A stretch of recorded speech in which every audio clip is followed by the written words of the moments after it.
Gold shipment's here. Nice, Bert. Where's Mr. Hiller? Over there. Mr. Hiller! Stage! I saw it, Bert. I'll take that up with the school board the first thing, Mr. Stewart. Thank you, sir. Thank you. Excuse us. Yes.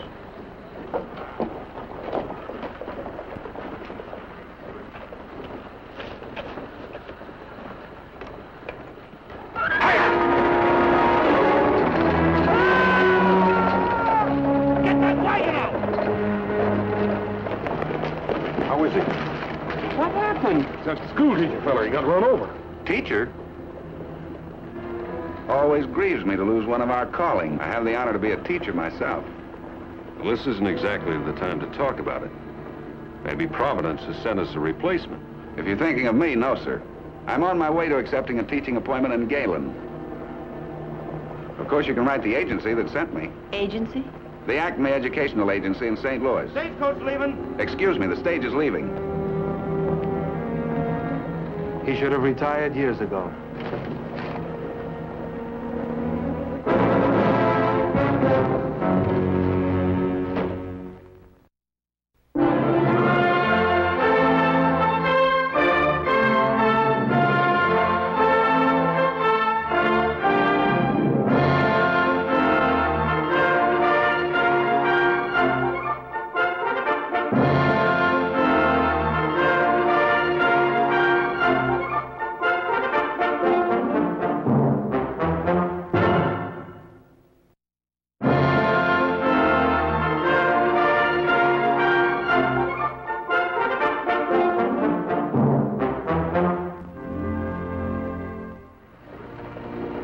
Since the death of Mr. Druitt, the kids of Cimarron City had been out of school and running wild.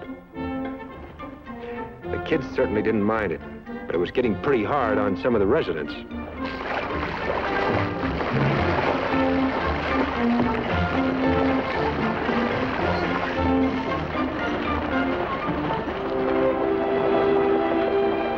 By the end of the 5th week, the entire town was sick of the situation.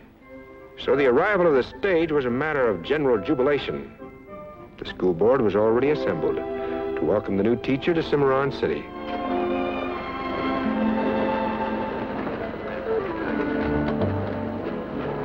Howdy, ma'am.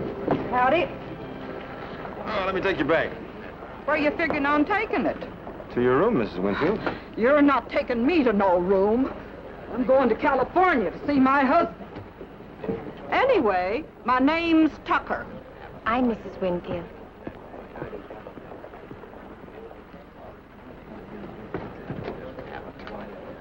Are you Mr. Hiller? No, ma'am. This is Mr. Hiller. You're the teacher the agency sent? That's right, Mr. Hiller. I have the school board's paper right here. Your husband come with you, Mrs. Winfield? I'm a widow. I see. Why, I don't understand. I sent all my references. I thought everything was understood. Well, you see, Mrs. Winfield, the board expected someone a little more mature. Yes, ma'am. These kids are quite a handful. Well, most children are. There's no use discussing it. You're just not what we had in mind. But that's not fair. You can't refuse to try me simply because I'm not as old as you imagined. You won't do. Now, before we do something we'll be sorry for, let's talk this over. Mrs. Winfield's had a long, rough trip. I'm Beth Purcell. Is that your luggage? Oh, I have a trunk on top of the coach also. Tiny, would you fetch Mrs. Winfield's trunk, please? Yes, Miss Beth. Should have, Mr. Hiller? Yeah. The trunk, Tiny.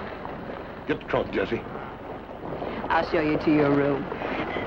Now, Beth, don't you be getting high-handed. We already said she wouldn't do. She'll do until she gets some rest. We'll talk about this among ourselves later. We're not some wild mob that discusses our business in the streets. Let me carry your bag, ma'am. Oh, I've got it. All right. Tiny, would you get Silas Perry and Army Archard, and the rest of you go inside. We'll talk about this in the sitting room. Beth, I have just as much to say about a school teacher for this town as you have. Yes, Alice, and you'll have your chance to say it. I'll be right back. Well, let's go. You have your own entrance. You can come and go as you please. I think you'll find the room comfortable. The bath's at the end of the corridor. I can't thank you enough for what you're trying to do for me, Miss Purcell. It is Miss Purcell, isn't it? It's Beth, and I haven't done anything yet. I still have the others to convince. And if you can't convince them? Then you'll have to go back to St. Louis tomorrow. But tomorrow gives us plenty of time.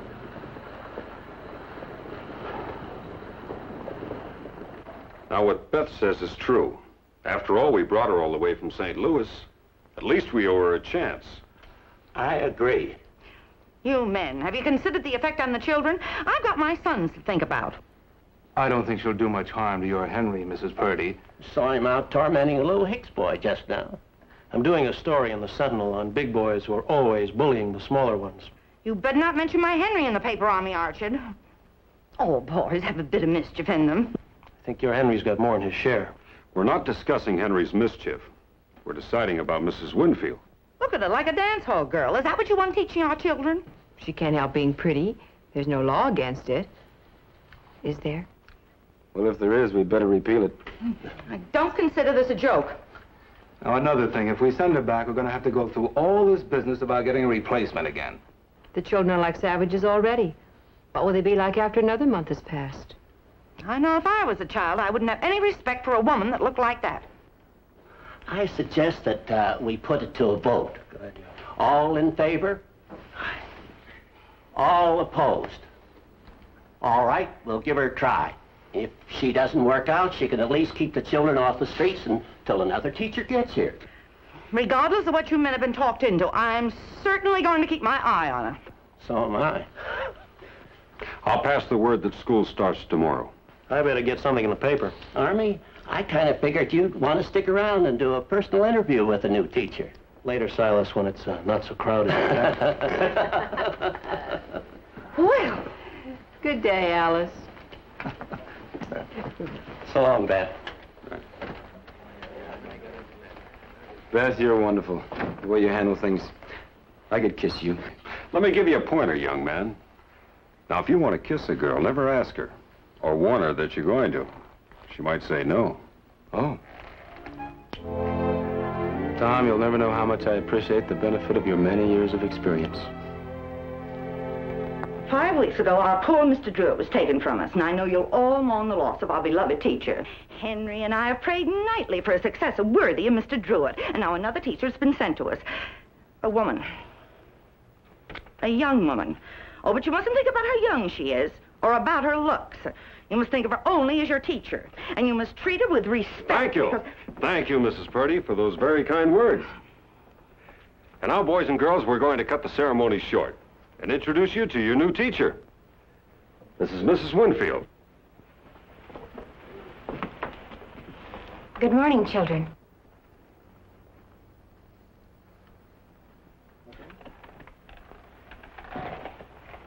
This is your teacher. Good morning, Mrs. Winfield. Good morning. You may be seated now. Now, children, it's going to take us a while to get to know one another. So I think for the first day, it might be a good idea if we read a story instead of doing our regular studies. Is there any story you'd like to read? Does anyone have any suggestions?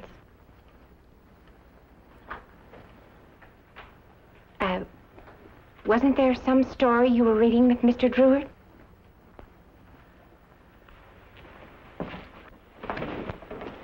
And what's your name? Belinda. Do you remember the story, Belinda? Yes, ma'am. It's about Robin Hood and where he meets Little John. It's on this bridge. Well, not really a bridge. It's a kind of log across a stream, just big enough for one person to pass on. And Little John had a quarterstaff. That's a big, long stick. Robin Hood goes back to get a quarterstaff, too, and they're going to have a fight. And that's as far as we got. It's in that book. We thank you, Belinda. I think it's better we leave you alone now. Let's get used to your class. Thank you, Mr. Hill. Thank all of you. They're not as bad as they seem. Good luck. You're doing beautifully.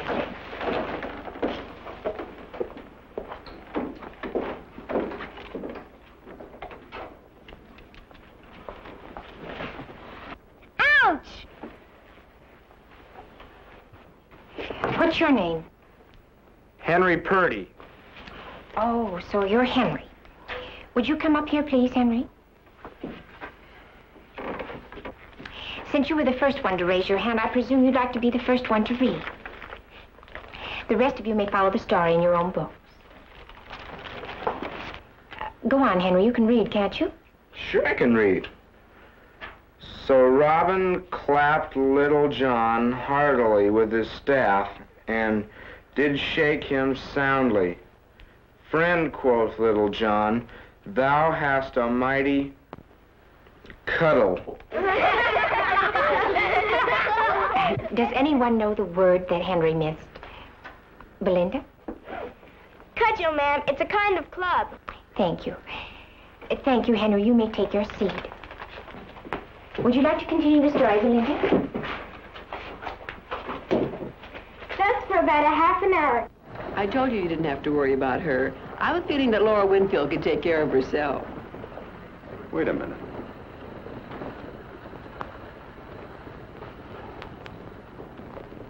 Well, what do you men think this is?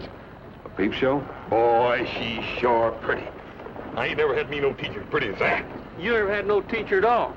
We just watching. You can't throw a man in jail for watching, can you, Mr. Temple? Or can you? Now go on about your business. Just let her alone. Maybe this town can get back to normal. Oh, all right, Mr. Temple. Come on, Jesse. You know, if that bunch of kids did get out of hand, it might be pretty tough for her to ever do anything with them again. Well, it wouldn't hurt to watch for a minute, just to be sure. Well, I don't have anything too important to do right away.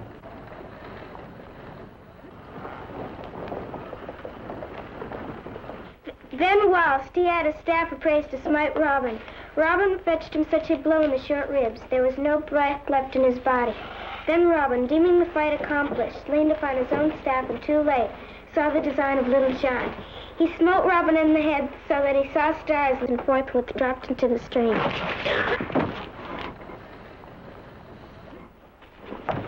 Poor Belinda, what a shame you tripped over the window pole. No, I didn't trip. Henry Henry left it lying there.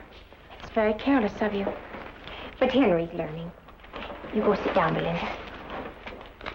Now, Henry, do you remember the word that you couldn't pronounce? Cudgel. Very good. Now, do you remember what Robin did to Little John with the cudgel? I forget. Oh, Henry, you must pay attention. How do you expect to ever be able to wield a quarterstaff? Who wants to know how? It might come in handy. Now, you see, you hold it like this with your right hand. And then you place your left hand about a quarter of the way from the bottom so that you have the long end for striking. Stand up, Henry. And now, in the story, Robin comes under Little John's guard and fetches him a blow in the short ribs. And then Robin, being too sure of himself, Little John comes up and hits him over the head so that he cries out and falls into the water. Now, you see, Henry, if you don't pay attention, you miss a great many things. Now, children, did everyone understand the lesson? Yes, ma'am. That's fine. We'll go on to something else. You know, Beth, from now on, I think we ought to let you pick all the town officials.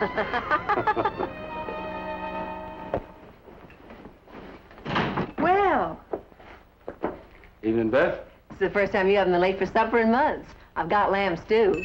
Good, I'm hungry. Say, you look mighty pretty tonight. Thanks. I never know whether it's me or my food you're interested in. Well, maybe I can prove which it is. As soon as Tom can teach me some more of his technique. Evening, Mr. Temple. Good evening. Miss Purcell. Good evening. Hello. Hello, Mr. Temple. You did a fine job with him today, Mrs. Winfield. Thank you. A lot of people have talked about knocking some sense into Henry Purdy, but you really did it.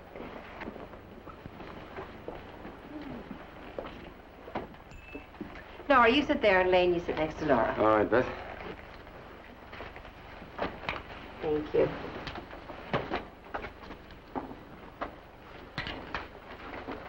Mr. Knowles, would you say grace, please? Why, sure, Beth. Almighty Father, bless thou, we pray, this... Oh, I'm sorry.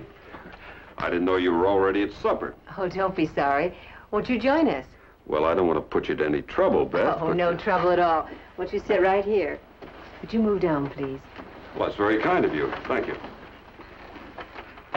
I'll get another plate. Oh, Mr. Knowles. Evening, Mr. Hiller. How are you, sir? Oh, fine. Busting in like this, I don't want to interfere with your meal, Mr. Knowles, so why don't you take the seat over there at the head of the table, and I'll just slip right in here kind of easy like, huh? But it's all... That's very kind of you, Mr. Knowles. Thank you, sir. Thank you.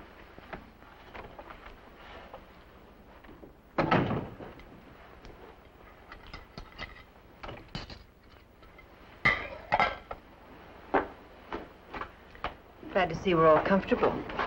I was just starting to say grace when you came in, Mr. Hiller. Almighty Father, bless thou, we pray, this food we are about to receive, and make us truly grateful. Well, to tell you the truth, I stood there facing those children this morning, and I was terrified. Well, you certainly didn't show it. I kept saying to myself, you've come all the way from St. Louis, and you just can't fail now. Well, you sure made fools out of everybody who had any doubts about you. The one who really had faith in me was Beth. Evening. Out again about Mrs. Houligard's baby. Another false alarm. You know her husband panics every time she has a twinge? Why, with all the trouble she's given me, I could have delivered a whole tribe. Mrs. Winfield, I know you're probably tired of hearing them by now, but I'd like to add my congratulations. Well, that's something a woman never tires of hearing, Doctor. I only hope I can begin to fill Mr. Druitt's shoes. Well, I must say, ma'am, it's a completely different foot. Miss Winfield, here's a new issue of the Sentinel. There's a little piece here in the paper about you. Thought you might like to send it to your folks. Well, thank you. That's very kind of you. But you people here in Cimarron City are the only family I have. It's not only children she knows how to handle. She had learned that in school. Why, Beth, do I detect jealousy? Of course not. Well, seems to me you used to be the center of attention around here. I don't know what to prescribe for a condition such as this. I'll do my own prescribing, Doctor.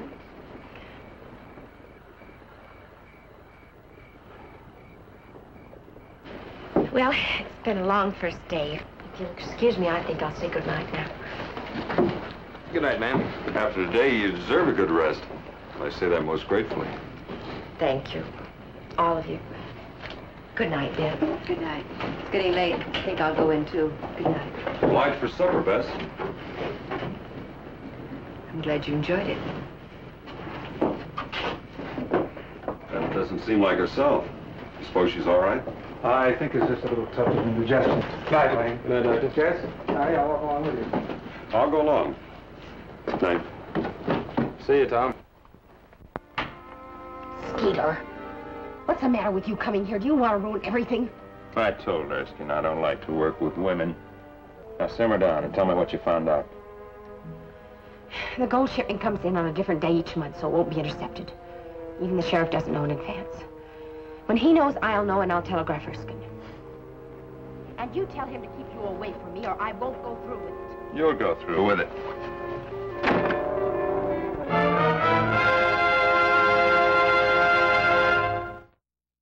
You were the one who argued for her. Maybe I made a mistake. Why did she nod at that man across the street in such a secretive way? What is she hiding? Oh, I admit it's strange for a school teacher to have someone come to her room like that. But it might have been a friend. Right after she gets to town? I don't question what people do, Lane. You know it isn't that. Then what is it, Beth? You said they had an argument and he left right away. What's there to be so upset about? Well, she said, if you don't keep away from me, I won't go through with it. And he said she would. It sounded like a threat. Even so, Beth, her personal life is her own business. Personal, when she's teaching the children in this town? Well, she certainly doesn't waste time, does she?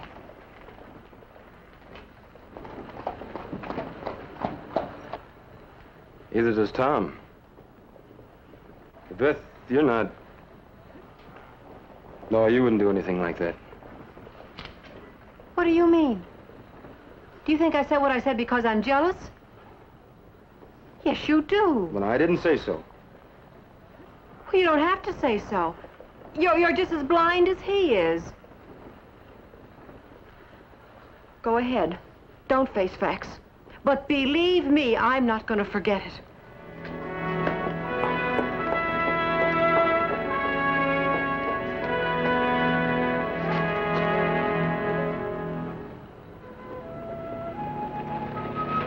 Mrs. Winfield.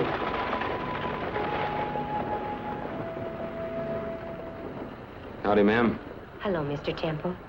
I wish you'd call me Lane. Lane. It's a pretty day.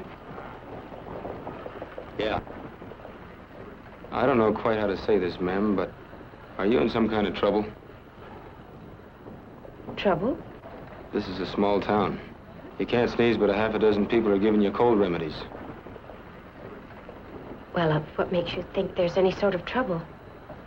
Last night, someone overheard you in an argument. Heard you say, I won't go through with it. Heard a man say, you will go through with it. Well, it's come out. I was a fool to think I could hide it. Hide what, ma'am? I lied to you. I lied to the whole town. I said I was a widow. Well, I'm not. I'm divorced. I was afraid if it were known, I wouldn't be accepted. And the man last night was your husband? His brother. My husband's not a bad man. He's weak. Maybe without his brother's influence, he would have led a sober and honest life. It's too late. I stood all I could. Last night, his brother found me. He refused to recognize the divorce and demanded that I fulfill my marriage vows. I said I won't go through with it.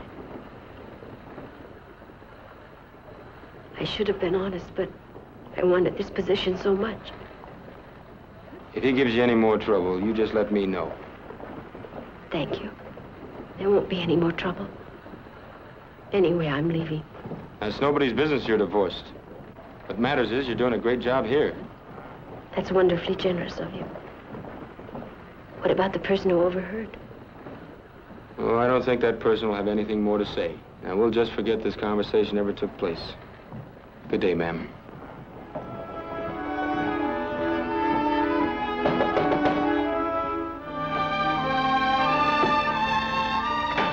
Jesse, Tiny. Miss Beth. Howdy, Mr. Purcell. Is Winfield in? Yes, she is. We'd like to see her. It's something pretty important. Oh, well, you can wait for her in the parlor. Thank you, ma'am.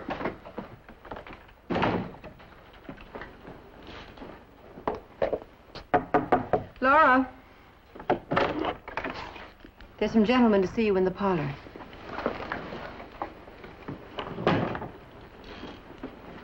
Hi. Howdy, ma'am. Good evening. We got something we want to ask you. What he's trying to say is that they're having a church social this coming Sunday week. You like church socials? They say this is going to be one of the best they've ever had. That's what they say. If you miss this, it's just like missing Christmas. You are going to go, ain't you, ma'am? Well, I didn't really... Well, everybody's going to be there. Yeah, everybody. I sure think you ought to go, ma'am. It just wouldn't be right if the teacher didn't go to the church social. Well, then I guess I have to go. Well, who you figuring on going with, ma'am? You can go by yourself. Well, who do you think I should go with? We'd be mighty proud to take you, ma'am. Both of you? No. I've been thinking about getting myself a new shirt. I might even get me a haircut. And Silas Perry owes me a favor, too, for the time Tiny and I helped him pitch that hay. I can get his buggy. And according to the almanac, they're going to have a full moon on that night. Hey, I helped pitch that hay, too. Now, you know there's not room enough in that buggy for both of you. Now, look here, little feller. You ain't taking her in no buggy I pitched hay for. Fact of the matter is, ma'am, we've been fighting about this all week. I guess you're just going to have to choose between us. Well, I don't think the teacher should go with any special date to the church social. Anyway, how could I possibly choose between you? I'll tell you what. We'll all go together. And I'll see you there. But right now, if you'll excuse me, I have some papers to correct, and I really ought to go. Yes, ma'am. Good night. Good night, ma'am.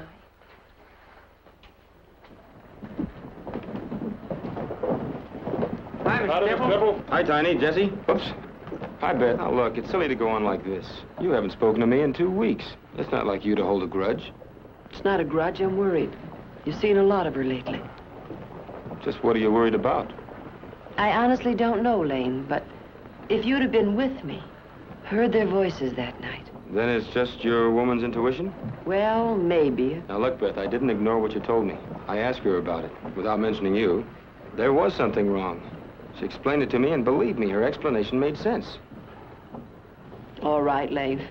Maybe I am getting suspicious. That's one of the risks you run when you're a landlady. I probably shouldn't have sent that letter. What letter? To the Acme agency. To find out if there was anything in her background that had not been mentioned in the official credentials. I wish you'd have told me. Well, I don't think there's any harm done. I'm sure there's nothing bad they could say about Laura.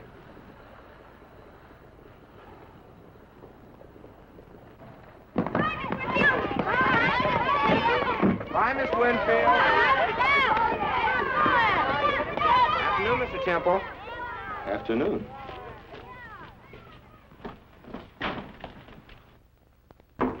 Good afternoon, Laura. Can I come in? Please do. Just ran into Henry Purdy outside. Hardly recognized him. And even last night, Mrs. Purdy said at meeting that she didn't think there would be any great hurry in getting another teacher. Well, for Mrs. Purdy,